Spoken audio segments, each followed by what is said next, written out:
ये सरकार माहौल जबरदस्त शानदार। आई होप सर मस्त हो रही पढ़ाई आपके एंड पर। एंड सर ये रिवीजन लेक्चर्स आपको हेल्प करे to revise the content efficiently and effectively and that too very quickly. माहौल आइए सरकार चैप्टर नंबर 3 की तरफ बढ़ते हैं हम। Time of supply. सर दो सेक्शंस आपके सिलेबस में आते हैं, सेक्शन नंबर 12 और section number 13 regarding time of supply. Section number 12 is for goods, section number 13 is for services. Section number 12 बोलता है क्या, गुड्स के केस में सर टाइम ऑफ सप्लाई बोलता है साहब सबसेक्शन 2 जो मेन पॉइंट है सर टाइम ऑफ सप्लाई क्या होगा, date of issue of invoice और receipt of payment whichever is earlier. और अगर आपने इनवॉइस टाइमली इश्यू नहीं किया तो सर जब इनवॉइस इश्यू हो जाना चाहिए था वो दिन, या फिर date of receipt of payment whichever is earlier is the time of supply. पर गुड्स के केस में अगर एडवांस पेमेंट रिसीव हो रहा है तो सर ऐसे केस में आपको अभी टैक्स पे करने की जरूरत नहीं है, आप जब इनवॉइस इश्यू करेंगे तभी टैक्स पे कर देना। क्लियर, ध्यान देना बच्चों। अलग से नोटिफिकेशन देखिए गुड्स के केस में, केवल किसी केस में बेटा गुड्स के केस में एडवांस पे टैक्स पे करने की जरूरत नहीं है। ये नोटिफिकेशन आया था 15 नवंबर 2017 को, और गुड्स के केस में एडवांस पे टैक्स पे करने की अभी जरूरत नहीं है। इसलिए इफेक्टिवली बात करें तो जब आपने इनवॉइस इशू किया या अगर आपने इनवॉइस टाइमली इशू नहीं किया तो लास्ट डे जब आपका इनवॉइस इशू हो जाना चाहिए वही टाइम ऑफ सप्लाई हो जाएगा। अब सबसे पहली बात आती है क्या, इनवॉइस कब इशू करना पड़ेगा, what is the time to issue the invoice. Sir services में मिलते 30 दिन बेटा, गुड्स के केस में तो 30 दिन नहीं मिलते, सेम टाइम आपको इनवॉइस इशू करना पड़ता है। मतलब sir whenever transaction involves movement of the goods तो ऑन और before removal of the goods आपको इनवॉइस इशू करना पड़ेगा। सेकंड सर अगर जहां पे transaction does not involve movement of the goods तो ऐसे केस में जब आपने गुड्स डिलीवर किया कस्टमर को, when the goods were made available to the customer उस दिन उससे पहले आपको इनवॉइस इशू करना पड़ेगा। और अगर आपने कोई गुड्स अप्रूवल बेस पे बेचा है बेटा, सेल ऑन अप्रूवल बेस पे है या सेल ऑन रिटर्न बेस पे है, तो ऐसे केस में जब गुड्स हमारे से रिमूव होगा तब डिलीवरी चालान के थ्रू जाएगा। और सर जब या तो जो कस्टमर है वो अप्रूवल दे दे मतलब सप्लाई हो गया वो दिन, या 6 month from the removal whichever is earlier उस दिन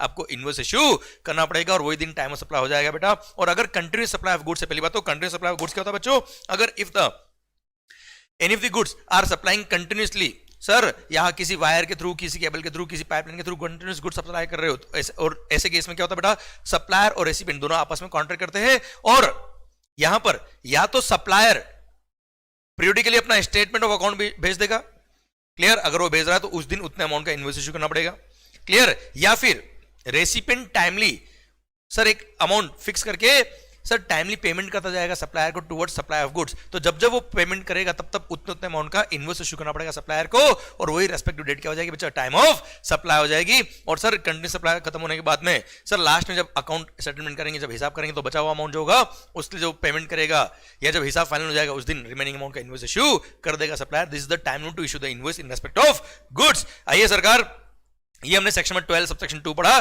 date of issue of invoice, या अगर आपने इनवॉइस टाइमली इशू नहीं किया तो जिस दिन इनवॉइस इशू हो जाना चाहिए था वही क्या हो जाएगा, टाइम ऑफ सप्लाई। अब सर हम बात करेंगे, अच्छा सर्विसेज की बात करेंगे बाद में बेटा, अभी हम पहले एक बार गुड्स के बारे में बात कर लेते हैं हम। Sir section number 12 subsection number 3 बोलता है इन केस जहां पे भी रिवर्स चार्ज मैकेनिज्म में रेसिपिएंट लायबल होता है वहां टाइम ऑफ सप्लाई क्या होता है। सर गुड्स के केस में बोला है क्या, जिस दिन आपने गुड्स रिमूव किया है सर उससे कोई मतलब ही नहीं है सर, क्योंकि रेसिपिएंट लायबल है तो रेसिपिएंट के एंगल से देखेंगे ना यार, तो रेसिपिएंट लायबल तो रेसिपिएंट को कब गुड्स रिसीव हुआ है, date of receipt of goods, और सर उसने जब पेमेंट किया, क्लियर, वो दिन, मतलब सर रेसिपिएंट लायबल है टैक्स पे करने के लिए, तो रेसिपिएंट के एंगल से बात करेंगे तो रेसिपिएंट ने सप्लायर को जब पेमेंट किया वो दिन, क्लियर, या फिर जब गुड्स उसको रिसीव हो गया वो दिन, या 31st day from the date of issue of invoice और any other document in lieu of invoice. Sir invoice issue किया उस दिन से, या फिर इनवॉइस इशू नहीं किया, कोई इनवॉइस के बदले कोई पर्ची इशू करी, कोई रिसीट इशू कर दी तो वो दिन, वहां से 31st डे, क्लियर। तो सर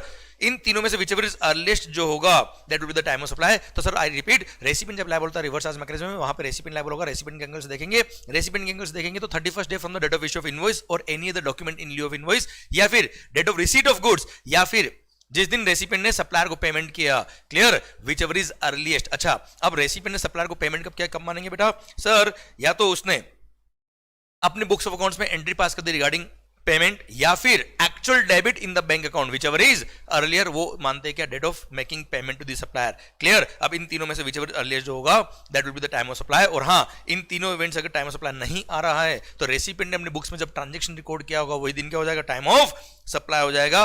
रेसिपिएंट ने जब अपने बुक्स में उस ट्रांजैक्शन की एंट्री पास करेगी वही टाइम ऑफ सप्लाई हो जाएगा बच्चों, क्लियर, डन। ये रिवर्स चार्ज मैकेनिज्म के केस में सेक्शन नंबर 12 के बारे में बात करी। सेक्शन नंबर 12 सबसेक्शन नंबर 4, इन केस अगर आप वाउचर्स या कूपन्स दे रहे हो फॉर सप्लाई ऑफ गुड्स और वाउचर कूपन के अगेंस्ट गुड्स या सर्विस रिडीमेबल है, तो ऐसे केस में टाइम सप्लाई क्या होता है? अगर supply is identifiable at the time of issue voucher, if the supply is identifiable at the time of issue voucher, मतलब वाउचर मैंने दिया किसका? सर आपको ज्वेलरी का वाउचर दिया किसी ज्वेलरी शॉप ने, मतलब ये पता है कि इस वाउचर के अगेंस्ट ज्वेलरी ही सप्लाई होगी, तो ऐसे केस में supply is identifiable at the time of issue voucher, तो ऐसे केस में जब वाउचर इश्यू किया वही दिन क्या हो जाएगा? Time of supply. पर if sir voucher is, if supply is not identifiable, जैसे बिग बाजार का वाउचर दिया, स्मार्ट बाजार का वाउचर दिया, इसमें हजारों तरह की गुड्स मिलती है, आपकी मर्जी हो खरीद लेना, 1000 रुपए का वाउचर है साहब, तो ऐसे केस में supply is not identifiable at the time of issue voucher, तो जब वाउचर रिडीम कराएगा कस्टमर वो दिन is the time of supply. But अगर सप्लाई आइडेंटिफाइबल होती eight the time of issue voucher, तो जब वाउचर इश्यू किया वही क्या हो जाएगा? Time of supply, irrespective of fact कि सर रेसिपिएंट ने वो वाउचर रिडीम कराया या नहीं कराया, उसे कोई कंसर्न नहीं होता। आइए section number 12 sub section number 5 बोलता है, वो बोलता है कि रेसिडुअल प्रोविजन। रेसिडुअल प्रोविजन बोलता है क्या? अगर सबसेक्शन 2, 3, 4 से आपका टाइम ऑफ सप्लाई डिटरमाइन नहीं हो रहा, तो सबसेक्शन नंबर 5 बोलता है अगर सप्लायर को रिटर्न फाइल करने की रिक्वायरमेंट है तो due date of filing return is the time of supply, और अगर रिटर्न फाइल करने की रिक्वायरमेंट नहीं है सर, तो ऐसे केस में in any other case date of payment of tax is the time of supply. जैसे आपने फ्रॉड किया, इन्वेस्टिगेशन के टाइम में पता पड़ा कि आप साहब टैक्स के लायबल, आप जीएसटी में रजिस्टर्ड ही नहीं हो, तो ऐसे केस में जब आपसे टैक्स रिकवरी करेंगे, जब आप टैक्स पे करोगे वही दिन क्या मान लेंगे? टाइम ऑफ सप्लाई मान लेंगे। सर लास्ट, अगर आपने कस्टमर से over and above the price कोई interest, late payment charges, delayed payment charges, इस तरह का कोई चार्जेस रिकवर किया, तो वो भी वैल्यू ऑफ सप्लाई का पार्ट बनता है, पर उस चार्ज के रेस्पेक्ट में टाइम ऑफ सप्लाई कब आएगा? जब वो लेट पेमेंट फी, इंटरेस्ट या डिलेड पेमेंट चार्जेस आपको रिसीव होता है, that is the time of supply as per section number 12 sub section number 6। Okay, I repeat sir, ध्यान देना, जैसे मैंने मान लो आपको 1 करोड़ का गुड सप्लाई किया, तो सर उस 1 करोड़ का जो गुड सप्लाई किया उसके लिए टाइम सप्लाई क्या होगा? जब मैंने इनवॉइस इश्यू किया वही टाइम सप्लाई हो जाएगा। पर आपको मैंने 2 महीने का उधार दिया था, 2 महीने का उधार के बाद भी आपने पेमेंट नहीं किया, तो आपको इतना इंटरेस्ट लग जाएगा और आप लेट हो गए, तो सर 1 करोड़ पर टाइम सप्लाई, तो जब इनवॉइस इश्यू किया तभी आ गया। अब सर आपने जो मेरे को पेमेंट किया वो 6 महीने बाद दिया, उसके लिए मैंने आपसे मान लो 5 लाख रुपए इंटरेस्ट भी रिकवरी किया, तो 5 लाख रुपए जब रिसीव होगा तब 5 लाख पे टाइम सप्लाई आएगा, 5 लाख रिसीव नहीं हुआ तो टाइम सप्लाई भी नहीं आएगा, पर 1 करोड़ पे तो जब इन्वेस्ट शुरू किया तभी टाइम सप्लाई आ गया। इसी के साथ सेक्शन नंबर 12 खत्म होता है। अब आइए सर्विसेज के बारे में बात कर लेते हैं हम। इन case of services section number 13 apply होता है। सेक्शन नंबर 13 सब सेक्शन 2 जो मेन सेक्शन है वो बोलता है क्या? Date of issue of invoice और receipt of payment whichever is earlier is the time of supply. अगर आपने कभी एडवांस दिया है तो जितना एडवांस आपको सप्लायर में मान लो जितना एडवांस मेरे को रिसीव हुआ to the extent of advance received time of supply आ जाएगा इन केस ऑफ सर्विसेज। और हाँ, date of issue of invoice और receipt of payment whichever is earlier, पर अगर आपने इनवॉइस टाइमली इशू नहीं किया, मतलब आपने इनवॉइस लेट इशू किया, तो इस केस में date of provision of service, जब सर्विसेज प्रोवाइड कर, जब सर्विसेज कंप्लीट हुई वो दिन, yet date of receipt of payment whichever is earlier is the time of supply. और हाँ ध्यान देना बेटा, time limit to issue the invoice कितना होगा बात कर लेते बेटा। पर हाँ, एडवांस अगर रिसीव हुआ तो to the extent of advance receive time of supply आ जाएगा। सेकंड थिंग, अगर एडवांस का amount is up to ₹1000, if the advance का अमाउंट इज अप टू ₹1000, तो ऐसे केस में हेडेक लेने की जरूरत नहीं। वहां बोल दिया कि अगर 1000 रुपए तक का एडवांस है तो ऐसे केस में सप्लायर की चॉइस है, वो चाहे तो अभी टैक्स पे करे इस एडवांस पे, या जब इनवॉइस इशू करेगा तभी टैक्स पे कर देगा, अभी इसको अलग से एडवांस पे टैक्स पे करने की जरूरत नहीं है। अब सर बात आती क्या, sir date of receipt of payment मैं सप्लायर हूं बेटा, date of issue of invoice और receipt of payment. Receipt of payment कब मानेंगे बेटा? जब मैंने अपनी बुक्स ऑफ अकाउंट में एंट्री पास कर दी है कि रिगार्डिंग रिसीट ऑफ पेमेंट, या फिर वो दिन, या फिर जब मेरे बैंक में एक्चुअली पैसा क्रेडिट हो गया, whichever is earlier is the date of receipt of payment. Clear, done. अब बात आती है क्या, sir what is the time to issue the invoice. तो सर यहां बोल दिया क्या, इनवॉइस कितने टाइम में आपको इशू करना पड़ेगा।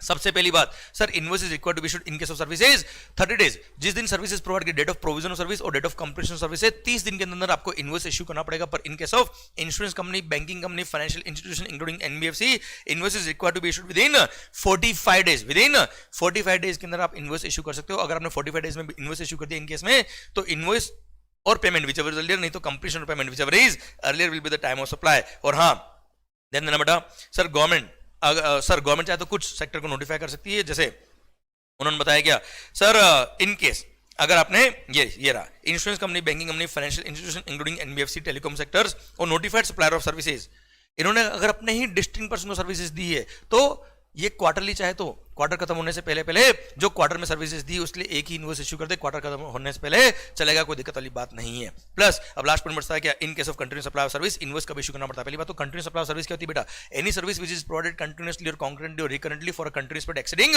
3 month is called continuous supply of service. Clear. अब कंटिन्यूस सप्लाई ऑफ सर्विस है तो ऐसे केस में इनवॉइस कब इशू करना होता है। सर अगर मैं सर्विसेज दे रहा हूं, आप सर्विस रेसिपिएंट हो, कंटिन्यूस सप्लाई ऑफ सर्विस है, अगर रेसिपिएंट